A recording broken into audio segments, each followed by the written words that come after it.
जब रात के 10-11 बज गए, जब राम नहीं सोए तो कौशल्या समझ गई कि बगैर कैकेयी के सोएगा नहीं। उसी वक्त राम की अंगुली पकड़ी और कैकेयी के महल की ओर चल पड़े। जैसे ही महल के अंदर निकले गई तो कैकेयी के महल का जो मेन दरवाजा था वो खुला हुआ था। दूसरी ड्यूटी में पहुंची तो देखा कि महल से एक रोने की आवाज आ रही है। उसी आवाज के सहारे वो उस कमरे में गई तो अंधेरे में एक कॉर्नर में बैठी एक लेडीज अपने सर को दोनों पैरों में रखे हुए रो रही थी। देखा, जब पास में जाके देखा तो कैकेयी रो रही थी। पूछा, बहन क्यों रो रही हो? उन्होंने कहा कि काश अगर इसने मेरे उदर से जन्म लिया होता तो आप हमें इससे अलग न करते। कौशल्या ने कहा कि अब हम लेने नहीं आएंगे, हम लेने नहीं आएंगे, और देख करके वापस हो गए।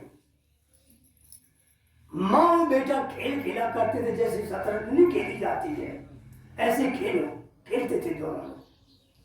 तो सुबह हुआ तो कैकेयी और राम की जो है वो खेल शुरू हुआ।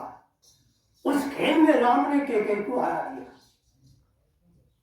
जब कैकेयी हार गई तो शर्त रखी हुई थी, तो कैकेयी ने कहा कि मांगो, राम क्या चाहिए?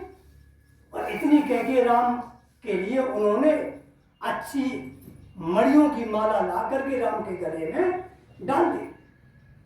राम ने कहा, नहीं मां, ये नहीं, आज आप हारे हो, अब हम मांगेंगे। उन्होंने कहा कि 14 वर्ष का वनवास हमें दो। राम ने कहा, कैकेयी बोली, हमें क्या मिलेगा? बोले कि जो आपने मां से मांगा था, जो मां से कहा था, हम आपके गर्भ से तो जन्म नहीं लेंगे, लेकिन हम आपको पुत्र का प्रेम पूरा देंगे, क्योंकि ये हम किसी और को दे चुके हैं, तुम्हें वो मिल जाएगा।